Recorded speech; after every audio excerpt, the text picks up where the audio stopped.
O lugar que é bom pra mim é onde eu quiser estar.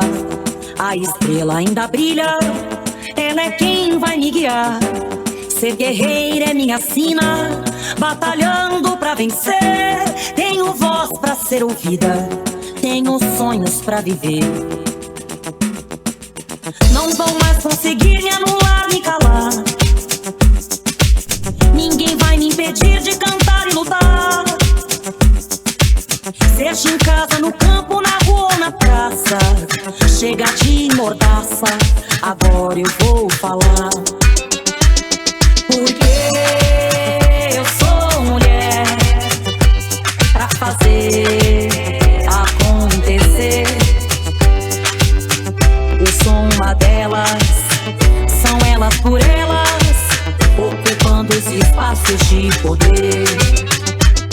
Porque eu sou mulher pra fazer acontecer.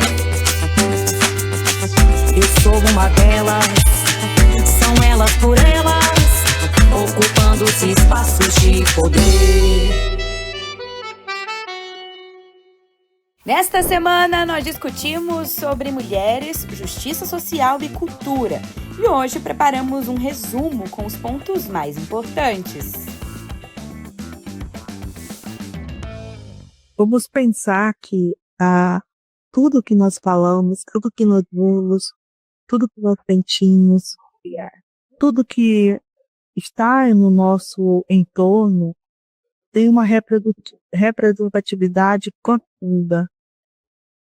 E isso, cada povo, por meio desta cosmovisão, que é expressa pelas línguas indígenas, tem uma forma específica, peculiar, de ser compartilhada. E é por essa forma peculiar, específica, que os povos indígenas, desde a colonização, tiveram um processo duro, né? Um processo que muitos estão chegando aqui com as suas línguas adormecidas no século XXI. Mas muitos conseguiram resistir com as suas línguas e estão também correndo risco de adormecimento hoje, mas num outro processo de fortalecimento linguístico, enquanto outros povos estão em processo de revitalização, de retomada de suas línguas. Cada povo teve a sua estratégia para resistir, porque são nas línguas que estão os segredos ancestrais, estão as narrativas que conectam aos povos indígenas aos seus territórios, que conectam os povos indígenas às constelações, aos rios, às cachoeiras, matas, aos remédios, às dietas, aos cuidados com o corpo. E isso faz com que cada povo tenha uma resistência e que essa resistência custou a vida de muitos povos, porque a política linguística foi sempre para apagamento, né, das línguas indígenas, para que os povos indígenas só falassem a língua portuguesa, que a partir da hora que falassem a língua portuguesa não seriam mais indígenas, seriam civilizados, integráveis à sociedade brasileira e, com isso, perderiam o direito aos seus territórios. Essa luta dos povos indígenas em relação a ter esses saberes, a ter as suas línguas, está no quantitativo de uma colonização. Nós tínhamos, segundo o professor Ion Rodrigues, mais de 1.000 línguas, mais de 200 línguas indígenas. E atualmente, segundo o censo de 2010, nós temos 274 línguas, 305 povos. Isso significa, vejam, que para alguns linguistas, 180 a 165 línguas, devido à divisão entre língua e dialeto, esse número vai diminuir ainda mais.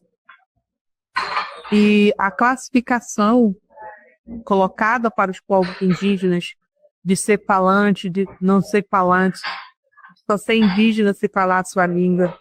E, ao mesmo tempo, quem fala a língua indígena recebe também a discriminação ou não falar a língua portuguesa como deveria ser falado. Isso é um impacto forte dentro das aldeias, dentro das escolas indígenas, principalmente, dentro das universidades, onde cada povo, cada estudante indígena que alcança, que chega à universidade, tem esse impacto linguístico, né, do não acolhimento da língua que ele leva para a universidade.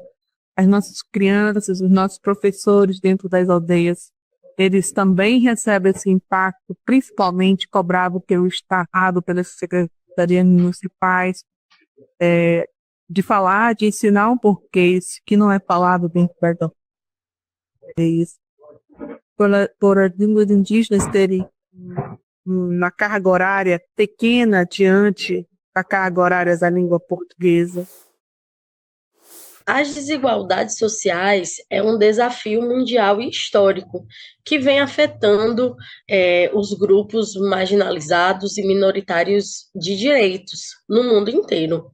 As mulheres, historicamente, nós fomos e somos excluídas dos espaços de poder.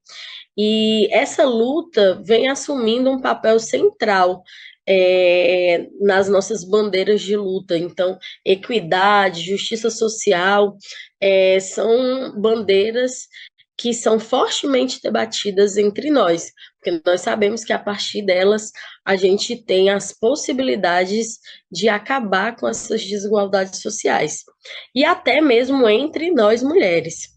Então, segundo Lélia Gonzalez, ela, no texto Racismo e Sexismo na Cultura Brasileira, de 1984, ela levantou a seguinte questão: a situação da mulher negra na sociedade brasileira é profundamente marcada pela herança escravocrata e pelo racismo estrutural.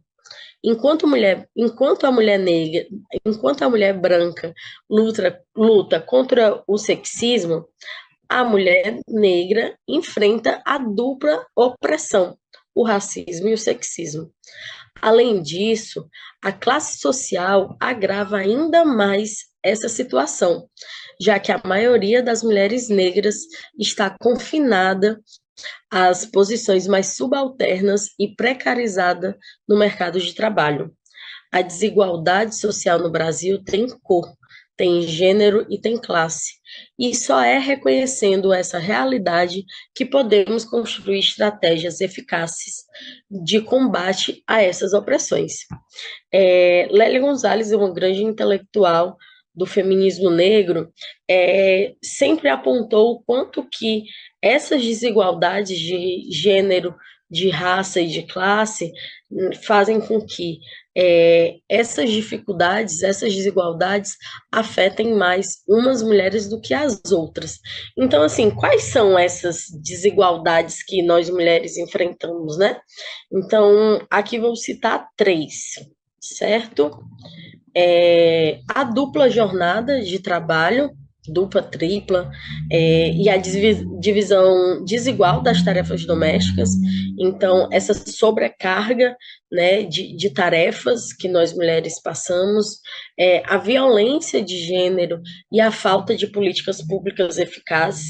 Então, em espaços que são violentos, né, que carregam em si violências psicológicas, morais, verbais, dentro do ambiente político do trabalho, fazem com que esses espaços não sejam frequentados ou priorizados por mulheres, e a falta, né, por muito tempo, de políticas públicas eficazes também para reduzir essas desigualdades, a disparidade salarial e a subrepresentação em cargos de liderança, né? Então, a gente precisa se ver no poder para cada vez mais mulheres também se empoderarem. Nós precisamos aumentar e ampliar a participação feminina em todos os espaços. Porém, segundo uma pesquisa da ONU e da ONU Mulher, revela que menos de 1% da população feminina vive em país com alto nível de desenvolvimento, de empoderamento feminino ou alta performance em paridade de gênero. Em média, mulheres atingem apenas 60% do seu potencial e alcançam 28% menos que homens em seu desenvolvimento humano. Os dados indicam que 3,1 bilhão de mulheres e de meninas, mais de 90% da população feminina mundial, vive em países com baixa ou média performance de empoderamento e baixa ou média desempenho de paridade de gênero. Entre estes países, 47 têm alto índice de desenvolvimento humano, mas ainda assim estão distantes de alcançar as metas de equidade entre homens e mulheres, né? Então, esses dados traz para a gente de que, apesar das diversas conquistas que as mulheres no mundo inteiro, mas principalmente no Brasil, nós tivemos, né, desde o retorno à democracia dentro desse terceiro governo Lula, né, o mundo inteiro ainda vive, né, 90% da população feminina, nós ainda estamos longe de alcançar essa equidade de gênero. A partir do momento em que você tem o direito à criação cultural e entendendo a cultura como trabalho da sensibilidade, eu sou suspeita para falar que minha área é economia criativa, eu vejo muito a cultura como instrumento de trabalho, nós somos fazedores de cultura, mas com a imaginação, com as obras de arte, com o trabalho de inteligência envolvido, a reflexão nas obras que a gente faz, mas o direito à participação nas decisões públicas, das decisões políticas sobre cultura, por meio dos conselhos, a ampliação no sentido da cultura, criando espaços informais de encontro para discussões, para trocas. Eu acho que a Secretaria Nacional de Cultura do PT é muito aberta a esse debate, né? Acho que o Ministério da Cultura faz um belíssimo trabalho, eu vou citar aqui a Escute, para que todas as mulheres acessem lá a Escute, bota lá no Google Escute Ministério da Cultura e acessem os cursos, né? São certificados pela Universidade Federal do Recôncavo Baiano, mais de 7.500 já certificados em um ano, um pouquinho mais de um ano e um mês, né? E é para o povo, é depare com o povo. Eu acho que as mulheres, elas precisam cada vez mais se empoderar, sobretudo essas mulheres que estão lá no Brasil mais profundo e que todas as aulas são online, então não tem por que não acessibilizar. Então, quem puder colocar lá no Google, Escute Ministério da Cultura, já vai aparecer ali o link para entrar na página da escola, né, de cultura do Ministério da Cultura e e ter o direito a se emancipar do ponto de vista mais intelectualizado, do ponto de vista a ter acesso aos meios de serviços públicos relacionados à cultura. E voltando aqui para a questão da cultura popular, eu vou falar de algo bem recente da cultura popular, que algumas pessoas já me criticaram por isso, não tem problema nenhum, a crítica salutar, que é o fenômeno chamado Marília Mendonça, né? A Marília Mendonça ela é uma estrela, sempre será, que cantou, ela fez um DVD chamado Marília Mendonça por Todos os Cantos, e ela retrata exatamente a mulher numa cultura popular, né, a rainha da sofrência, fala sobre a mulher do Iapoque ao Chuí e todas as formas de ser mulher, as mulheres que sofrem, as mulheres que fazem sofrer, enfim, mas sobretudo o âmago do que é ser mulher, utilizando uma vertente da música que é muito popular, que eles chamam de modão, né? Que é a sofrência, que é o sertanejo, o novo sertanejo para uma mulher muito jovem. Então, eu exemplifico aqui, com o caso da Marília Mendonça, essa questão da difusão das mulheres enquanto cultura popular. Popularizou demais, tocou o coração. E quando populariza é o quê? Quando começa a ser pirateado, quando começa a ser popular, quando começa a ser pirateado, porque está popular. Já chegou numa camada da população que você perdeu o controle, você não tem mais controle. E é exatamente aí que a gente precisa cada vez mais fazer com que as nossas mulheres que traduzem a cultura popular do Brasil inteiro, não só dessa região que a gente chama Sul, mas na verdade é o Sudeste, né? E que é de onde eu venho, inclusive, Rio, São Paulo, Minas, Espírito Santo, não só esse pedaço seja agraciado. A gente precisa ter mecanismos graças a uma ampliação do sentido do que é a cultura, criar espaços informais para a troca de experiências, para a apropriação de conhecimentos artísticos e técnicos dessas mulheres todas, para que elas consigam assim difundir a sua cultura popular. Porque a cultura popular ela não é de uma região, a cultura popular não é de uma pessoa, a cultura popular não é de um grupo em específico, ela está arraigada, difundida no Brasil inteiro, e a gente precisa cada vez mais falar sobre o que é a cultura popular, né? Digo eu, por exemplo, a gente aprende a costurar com a avó, a gente desenvolve um gosto pela moda por tudo que nos atravessa, né? Mas a gente precisa falar também sobre as mulheres que são intelectuais, cada vez mais, né? Que têm acesso ao estudo, graças ao nosso presidente Lula, nossa presidenta Dilma, e agora no Lula 3, caminhando para o Lula 4, a gente precisa falar sobre essas mulheres, falar sobre o que é a cultura popular e falar, sobretudo, como difundir e como fazer com que a gente consiga chegar nos rincões do Brasil, no Brasil mais profundo, e assim conseguir cada vez mais ir difundindo. Alguns dados do INEP, hoje em dia, mostram que as mulheres elas ocupam 59% dos espaços dentro do âmbito científico nas universidades, nos programas de graduação, pós-graduação, mestrado e doutorado. Contudo, as desigualdades ainda acontecem, afirmando que, apesar das mulheres atingirem essa maior parte dos espaços dentro desses lugares, dentro do âmbito científico, os homens ainda ocupam as melhores posições. O fator em que os homens ainda ocupam esses espaços, obviamente ainda está muito conectado ao lugar de privilégio do que é ser homem numa sociedade patriarcal e capitalista que ainda vivenciamos hoje. Contudo, ao longo do tempo, algumas cientistas, sociólogas e estudiosas feministas dentro dos âmbitos universitários começaram a criar alguns conceitos para tentar identificar o porquê dessa desigualdade dentro do âmbito das universidades e do núcleo da ciência. Esses conceitos vão se determinar de duas formas, que vão ser denominadas por esses pesquisadores. A primeira é de segregação horizontal e a segunda é de segregação vertical.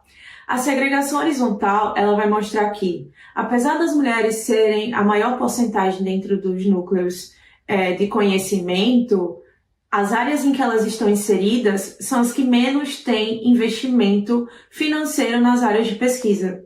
Por exemplo, os homens ainda são a maior parte dentro das áreas das ciências exatas, das engenharias, da física, da química, que são áreas que têm muito maior investimento do Estado em relação às práticas de pesquisa.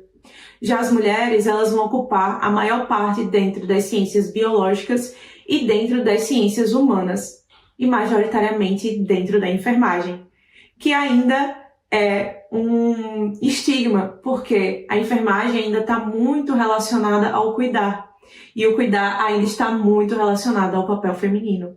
E daí a gente consegue perceber essas nuances de gênero e os papéis sociais que as mulheres ainda são determinados nos dias de hoje. Um marco muito importante para a gente conseguir compreender essa desigualdade de gênero e de raça que circula, né, e que ainda acontece dentro do campo científico no Brasil, foi a partir do momento, em 2013, quando o CNPq implementou a classificação étnico-racial para ter esse controle da porcentagem de pessoas pessoas brancas, pessoas pretas, homens e mulheres, dentro do núcleo científico no Brasil. Isso também é uma conquista, porque se a gente for pensar que isso só aconteceu em 2013, isso quer dizer que nós não tínhamos dados concretos que fossem nos explicitar as diferenças de classe, de gênero e de raça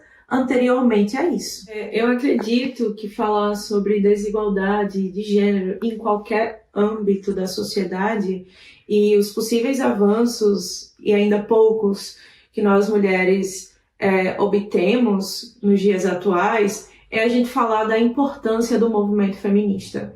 Quando eu falei que as mulheres começam a ingressar dentro do campo científico no século XX, a gente não pode achar que é uma coincidência em que o movimento feminista começou a ascender na sociedade no século XX. Isso fez com que as mulheres começassem a questionar o seu papel na sociedade. E foi única e exclusivamente por causa da luta das mulheres em que nós, mulheres cientistas, temos alguns poucos direitos dentro do âmbito universitário científico nos dias atuais. Fique com TV Elas por Elas Formação, que semana que vem tem mais.